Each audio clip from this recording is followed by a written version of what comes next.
online flower tutorial with Bloom and Wild. I'm Harriet Parry, and today I want to show you a little bit more about the mechanics behind flower arranging and the types of vases or vessels that you can use to style your flowers in. I'm going to be using a variety of Bloom and Wild letterbox flowers, but you can use any flowers that you can get hold of from your garden, from your local florist, or from your local supermarket. And I just want to give you a few playful ideas and sort of help you build your confidence on flower styling, and also give you some tips and tricks on how you can adapt the flowers that you've got over the course of their vase life, and sort of give them a new look or a new style. It's a great fun activity to do with all your friends and family, and also on IGTV, in Bloom and Wild's IGTV and YouTube, there are past tutorials that you can refer back to. It's just great fun, and it's to build confidence and get you excited about flowers. So without further ado, we'll get started. So here's what I've gathered together for this flower tutorial. We've got lots of different vases and also my mechanics as well. We've got a very tall vase here, which I've packed with cellophane, which you can see here, little bud vase. We've got a short squat vase here with a nipped in waist and a wide neck. And we've got the classic kilner jar here. We've also got sellotape, sharp scissors, and a little floristry frog, which is this spiky little creature here, which I'll be showing you how to use later. So why don't you gather together your vases and vessels and let's get flower arranging. I just want to start by looking at the classic kilner jar or pickle jar, which I've got here, and why it's so good for arranging flowers in. And the reasons are, it's got a narrow neck and a wider bottom, so flowers just sit really beautifully in it. They're nipped in here, they splay out and fall beautifully outside of the vase, and the stems look nice and neat. And it's the reason why Bloom and Wild use kilner jars, pickle jars in all their product shots, because they just allow flowers to sit, and they allow flowers room to breathe and have space and just look really beautiful. So and they're really easy to get hold of as well.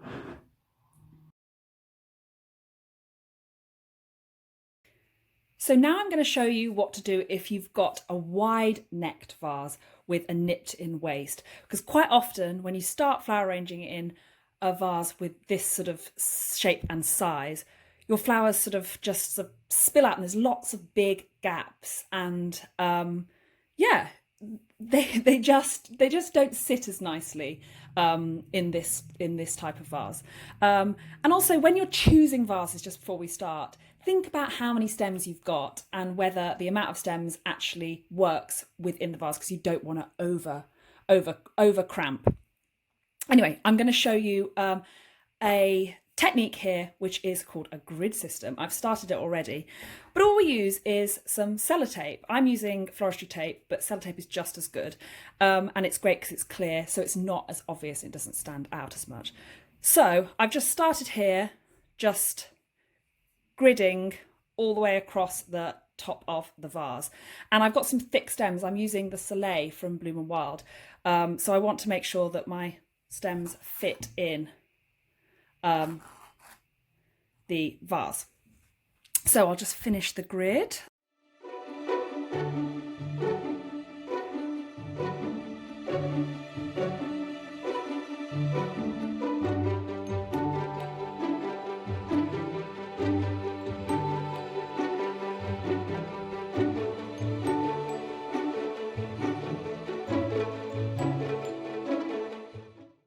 And I'm going to start, I'm using the Soleil like I mentioned, but you can use any flowers that you can get hold of. I'm going to start with my filler flowers, my base flowers, which are more fluffy ones. We've got this blue plurum and we've got this status here, limonium. I'm just going to cut these down. We want to make sure that we've got clean water also in the vase, and when you cut your stems for your flowers, you want to cut them at a 45-degree angle, about 1.5 inches from your bottom of your stem. And these flowers have been drinking for a couple of days, so they're nice and strong for arranging. But yeah, also just there's other flower tutorials that you can look at on the Bloom and Wild IGTV and their YouTube channel, which goes over the basics of conditioning flowers, which is cutting the stems and arranging. So if you want any more detail, head over there. Okay, so I've already popped a blue plurum in. So I'm just literally going to put the stems in the gaps. Okay, so they're just spilling out. This is quite a short vase, so you want to arrange by using your vase as a measuring device. This I'm going to cut down and take any leaves again from below your waterline, cut at a 45-degree angle, and you want no leaves under the waterline. Okay, and I'm just going to work my way. This is a 360. So I'm just see how that that's just holding that stem into place. So I'm going to work down here. Okay. Oops. I'm just sort of starting by going around the vase with my filler flowers.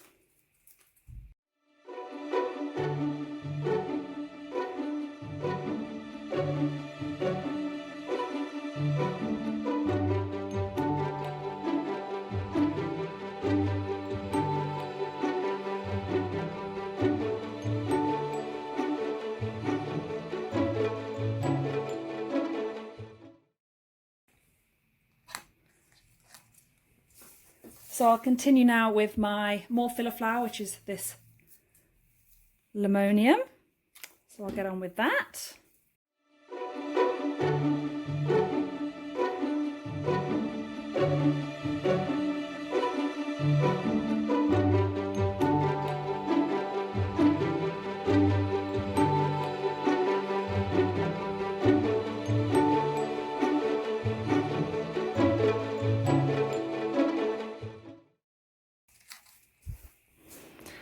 So as you can see, it's beginning to cover from the top, from a bird's eye point of view, it's beginning to cover all of the mechanics. So I'm going to carry on filling in with my base flowers, and then I'm going to start putting in my focal flowers and my linear flowers, which are my sunflowers.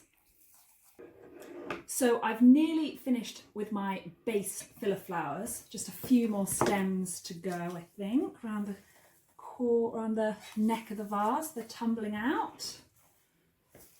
But my grid system is basically covered. And because it's clear tape, it's more invisible. Okay. Few extra bits. Nothing going to waste. If you have any little extra bits, you could just pop them in a bud vase, like I did here. Any extra little beauties. Pop that on your bedside table. Okay, one more little base flower, filler flower. I think we'll go here. Okay, there we go. Now we've got some bits here. Actually, I'll just stick these in. There we go. And now for the sunflowers. So because we've got the grid system, these sturdy stems, it'll hold. So I'm going to dot these, whoops, around. And I remember I left the gaps in my grid wide enough so the big stems could fit through. Oh, that's quite a high one. I'm going to have some high, some low. Again, play with heights. There we go. I'll have a low one, I think. He hasn't opened up as much. And these I'm just sort of going to place around. I've got 1, 2, 3, 4, 5. Nice odd number. So I'm just going to make sure this is a 360. So I'm going to make sure I'm going to put one there. So the colours, textures and patterns and flower types are sort of spaced evenly around the arrangement. Okay, and on the other side, I'm going to keep one taller for the middle. Okay,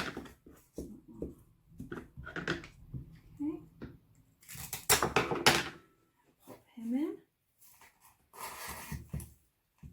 Maybe I'm going to cut him a bit shorter. There. So you see how the grid system is holding up. We're going to put one higher. Keep this one sort of nicely. The grid system and the stems of the other flowers are all going to be holding the flower arrangement in place. And again, when you're thinking of your vases, you want to think about where you're placing your vases, which I mentioned, actually I go over in more detail in a peony tutorial on Bloom Wild's IGTV. Yeah, think about where you're going to place them, where the flowers are going to be best seen. Are they going to be on a low table? Are they going to be on a higher table? What's your angles? So here we go. And there's lots of room. I've got some linear flowers here, so I'm going to pop these in. There's lots of space in between all of these flowers. So everything, they can really sort of breathe and shine. And just, yeah, let their beauty radiate. Okay. A couple more. And again, over the days, weeks, it'd be lovely if flowers lasted weeks. Over the days, you might sort of want to start looking at different stems and taking some out that are starting to fade, and refreshing your water, refreshing the look of your arrangements, and changing vases and changing places around the house. So you get the best joy out of them. Okay, there we go. I think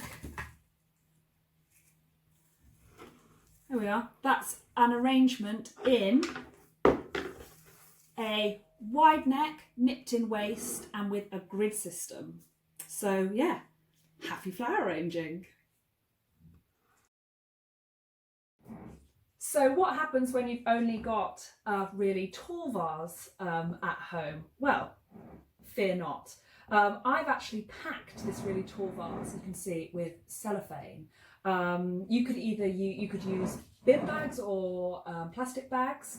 This clear cellophane looks perfectly fine in a clear vase, but if you were using bin bags or plastic bags, maybe an opaque vase would be better, so you hide the mechanics. But as you can see, the short stems would be too short without the packing, but they sit perfectly in the vase on top of the packing here, and they just tumble out the top.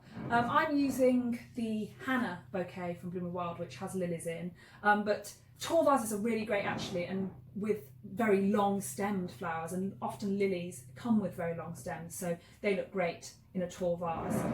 Also, when you're sort of using different vases, be mindful of where you're putting your flowers around your home. Sometimes very tall vases look great sort of on a sideboard or somewhere lower. Rather than somewhere higher, you'd probably just end up seeing your vase here. But yeah, it's just another little clever way to sort of arrange flowers at home and yeah, be experimental.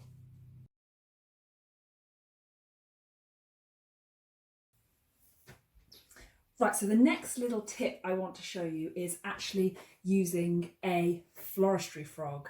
And these come in loads of different sizes. And basically they've just got pins, and the pins hold the flower stems in place.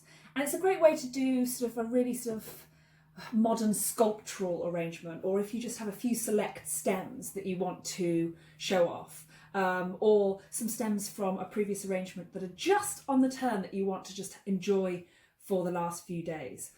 So I've just popped my frog in a shallow dish. Because we don't need a vase to hold our stems. That's the beauty of the frog. And I've just popped some clean water as well. So I will now show you how to arrange. So I've just picked a few kind of key beautiful stems out of I think I'm using the Elena bouquet from Bloom Wild, but again, you can use any flowers that you want. And I'm just going to show you how these just look really sculptural and elegant. And you can keep your stem length as long as you want, as long as they're nice and sturdy stems and they're secure in the frog. So yeah, again, just cut your flowers 45-degree angle, about 1.5 inches from the bottom of the stem, and then you just dress it in like this. So I'm just going to pop a rose there. And again, I'm sort of arranging from the centre out, which I would sort of do in any arrangement. You know, when we're doing a 360 in a jar, you're always crisscrossing, you're always sort of like moving from the centre outwards. It just makes the flowers more aesthetically pleasing. So I'm just going to start with a few. I've just got a few roses. I'm going to play with some heights. Okay, I'm going to pop a rose there. Maybe another low rose. I have 3 roses, I think.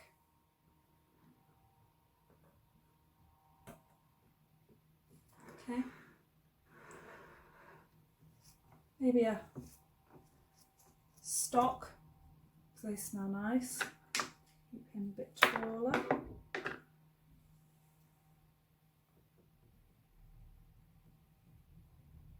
Put that in there.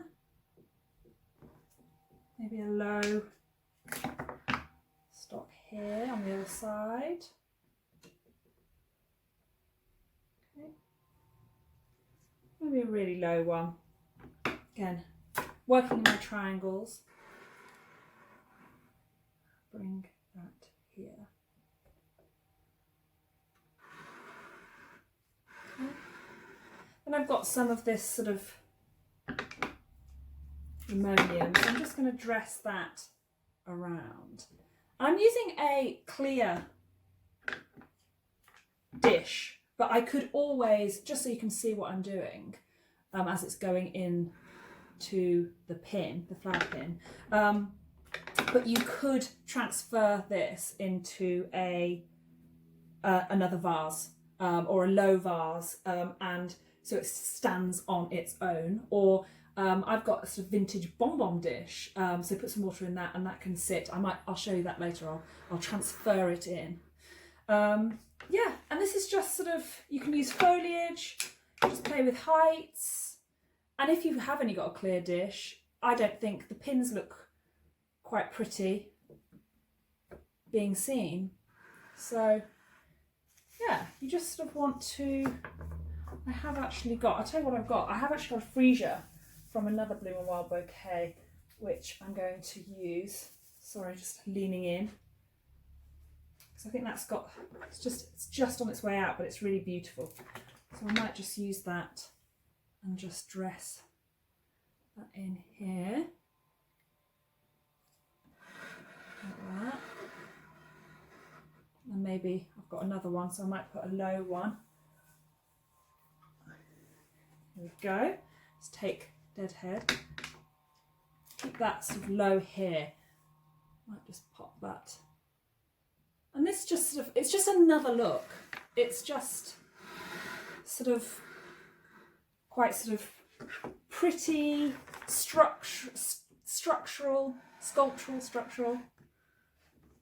And it just, yeah, it shows each flower in, lets each flower really stand out.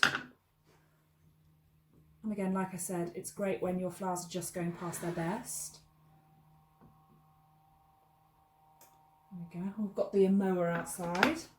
It's a very sunny day. Okay. So yeah, these little bits of limonium look really beautiful. It's almost got a sort of, I don't know, little sort of water nymph vibe this has. Is that going to stay in? Oops. There we go. Maybe I'll pop a couple more roses, but keep them low. And keep that leaf on. Maybe I'll just pop him here. There we go. Just in. Squiggle him out. Oh, that looks kind of. One more. Play with heights. Here. And I'll take pictures of this so you can see it better at different angles. But yeah, it just sort of has, it's just a different look for the home. And like I said, you could take your frog and put it into another vase, but I just wanted to show you how the stems go into the pins, and make sure they're all in water as well. So there you go, another look and another type of mechanic for your flower styling. So there you go. Thank you so much for joining me on another flower hour tutorial with Bloom and Wild. I hope you've learned some interesting tips and tricks. There was a lot, I crammed a lot in for you, so have fun. Yeah, flower arranging is such a wonderful thing that you can do on your own if you want some peace and quiet, or you know, getting together with family and friends. It's a lovely, lovely sort of activity to do in strange times like we are in at the moment. So yeah, have fun, be creative and enjoy yourselves. And I hope that you'll join me again on another flower tutorial soon. And in the meantime, you can check out the other tutorials that I've got up on Bloom and Wild's IGTV and their YouTube. So all I've got to say is lots of love, happy flower arranging, and I will see you soon. Bye.